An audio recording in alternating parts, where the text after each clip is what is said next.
Учебната година за сите ученици и од основното и од средното образование ќе трае до 10 јуни, со исклучок на учениците од завршните години во средно образование, кои ќе имаат настава до 16 мај.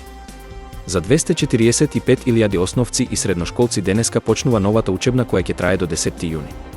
Според најавите, оваа учебна година учениците ќе ја почнат со навремено испорачани учебници кои уште денеска треба да им бидат поделени. Оваа учебна година за основците и средношколците ќе го нема пролетниот распуст како што тоа беше случај минатата година. Одлуката на Министерството да го укине пролетниот распуст доаѓа од резултатите што ги добиле од спроведената анкета меѓу наставниците, родителите и учениците. Учебната година за сите ученици и од основното и од средното образование ќе трае до 10 јуни со исклучок на учениците од завршните години во средно образование, кои ќе имаат настава до 16 мај. Зимскиот одмор за учениците започнува на 31 декември, а завршува на 19 јануари. Летниот пак започнува на 11 јуни, а завршува на 31 август.